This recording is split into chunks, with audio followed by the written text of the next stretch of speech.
The 1 Year Bible, the Living Bible Paraphrased, August 17.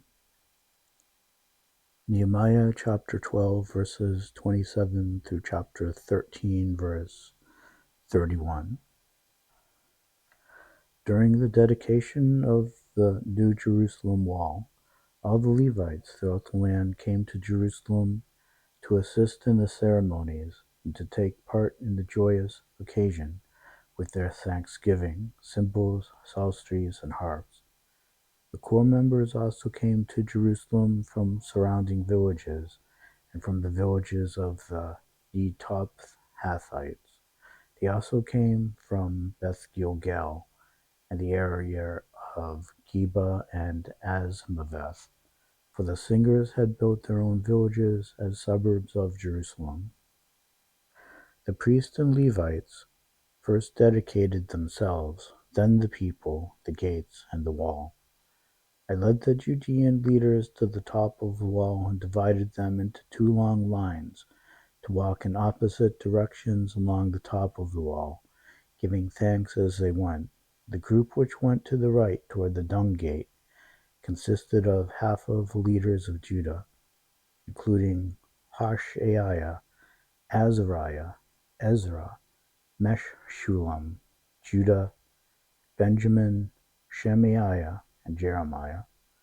The priests who played the trumpets were Zechariah, son of Jonathan, son of Shemaiah, son of Mattaniah, son of Micaiah, son of Zachar, son of Asaph, Shemaiah, Azrael,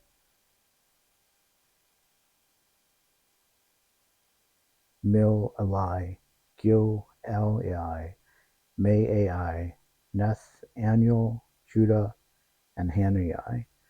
They used the original musical instruments of King David. Ezra the priest led this procession. When they arrived at the fountain gate, they went straight ahead and climbed the stairs that go up beside the castle to the old city of David. Then they went to the water gate on the east. The other group, of which I was a member, went around the other way to meet them. We walked from the Tower of Furnaces to the broad wall, then from the Ephraim gate to the old gate, past the fish gate and the Tower of Hananel, and went on to the gate of the Tower of the 100. Then we continued on to the sheep gate and stopped at the prison gate. Both corps then proceeded to the temple. Those with me were joined by the trumpet-playing priest, Eliakim, Maaseiah, Min-Aimim, Micaiah, Elioenai, Zechariah, and Hananiah, and by the singers Maaseiah, Shemaiah,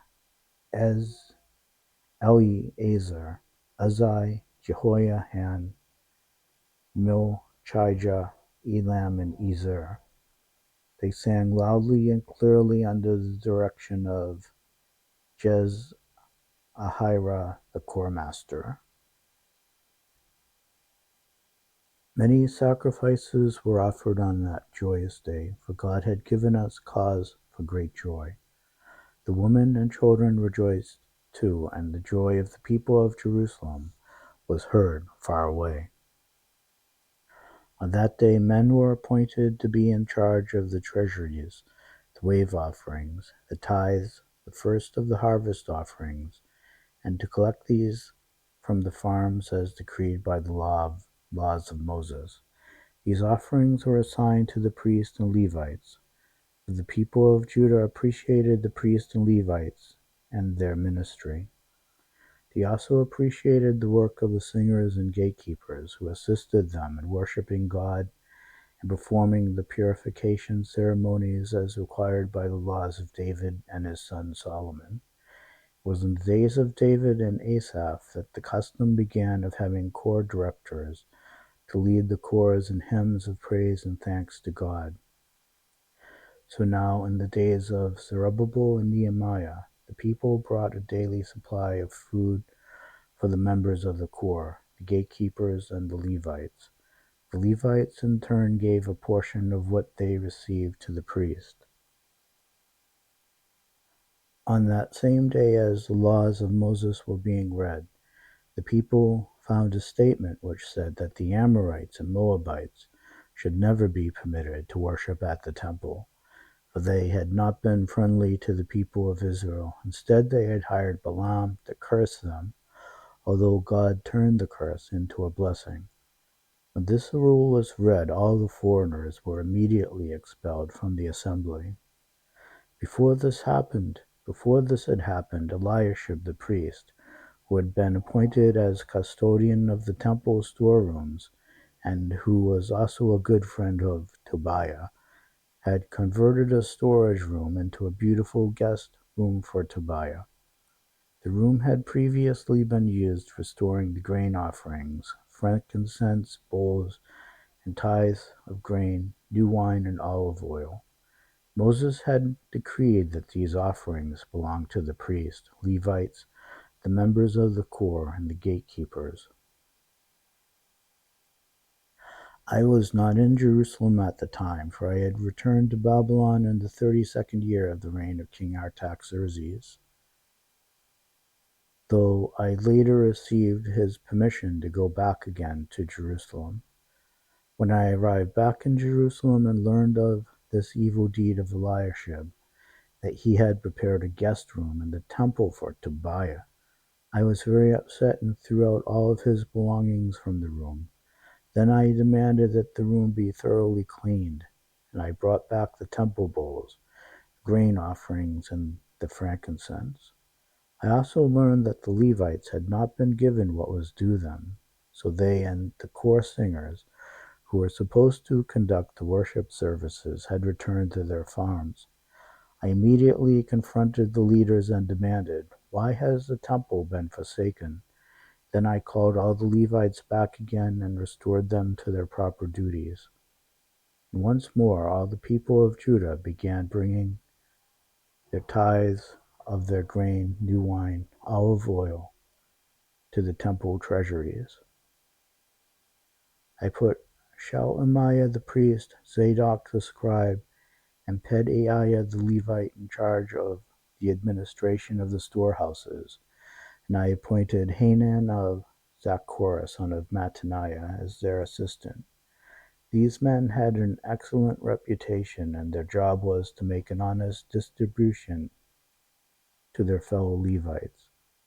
O my God, remember this good deed, and do not forget all that I have done for the temple.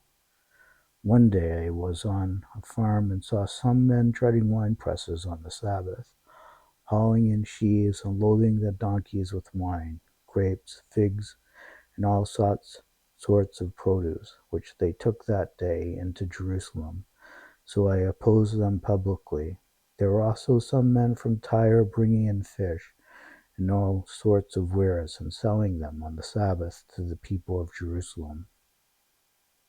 Then I asked the leaders of Judah, "Why are you profaning the Sabbath? Wasn't it enough that your fathers did this sort of thing and brought the present evil days upon us and upon our city? And now you are bringing more wrath upon the people of Israel by permitting the Sabbath to be desecrated in this way." So from then on I commanded that the gates of the city be shut as darkness fell on Friday evenings, and not to be opened until the Sabbath had ended. And I sent some of my servants to guard the gates, so that no merchandise could be brought in on the Sabbath day. The merchants and tradesmen camped outside Jerusalem once or twice, but I spoke sharply to them and said, "What are you doing out here, camping around the wall? If you do this again, I will arrest you."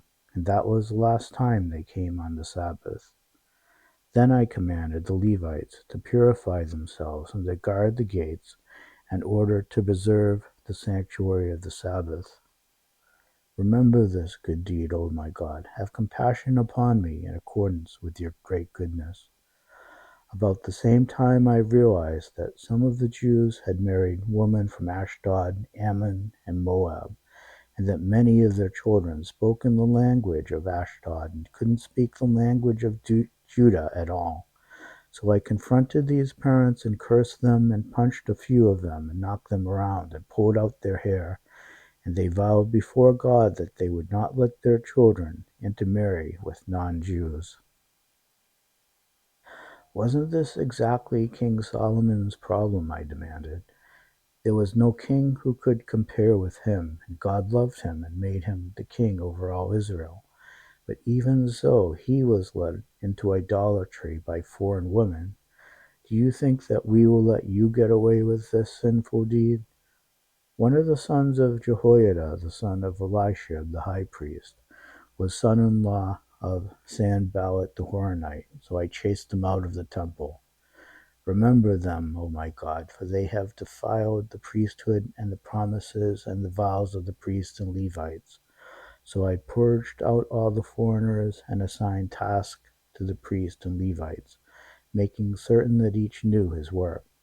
They supplied wood for the altar at the proper times, and cared for the sacrifices and the first offerings of every harvest.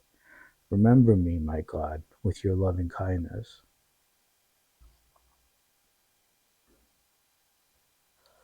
1 Corinthians chapter 11, verses 1 through 16. And you should follow my example just as I followed Christ. I am so glad, dear brothers, that you have been remembering and doing everything I taught you. But there is one matter I want to remind you about, that a wife is responsible to her husband is responsible to Christ, and Christ is responsible to God. That is why, if a man refuses to remove his hat while praying or preaching, he dishonors Christ. That is why a woman who publicly prays or prophesies without a covering on her head dishonors her husband, for her covering is a sign of her subjection to him. Yes, if she refuses to wear a head offering, then she should cut off all her hair. And if it is shameful for a woman to have her head shaved, then she should wear a covering. But a man should not wear anything on his head when worshiping, for his hat is a sign of subjection to men. God's glory is man God's glory is man made in his image. God's glory is man made in his image, and man's glory is the woman. The first man didn't come from woman, but the first woman came out of man. And Adam, the first man, was not made for Eve's benefit, but Eve was made for Adam.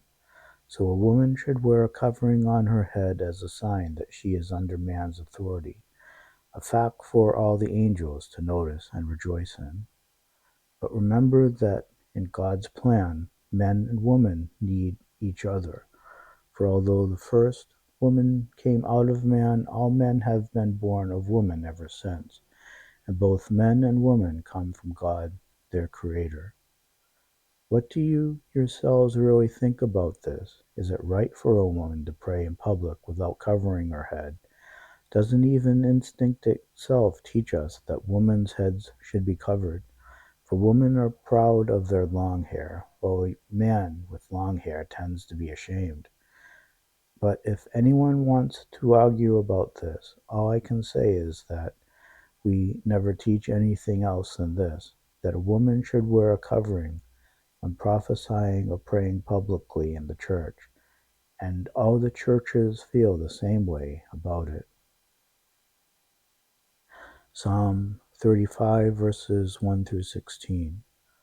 O Lord, fight those fighting me. Declare war on them for their attacks on me. Put on your armor, take your shield, and protect me by standing in front. Lift your spear in my defense, for my pursuers are getting very close. Let me hear you say that you will save me from them. Dishonor those who are trying to kill me. Turn them back and confuse them. Blow them away like chaff in the wind, winds sent by the angel of the Lord. Make their path dark and slippery before them, with the angel of the Lord pursuing them. For though I did them no wrong, yet they have laid a trap for me and dug a pitfall in my path. Let them be overtaken by sudden ruin, caught in their own net, and destroyed. But I will rejoice in the Lord. He shall rescue me. From the bottom of my heart praise rises to him. Where is his equal in all of heaven and earth?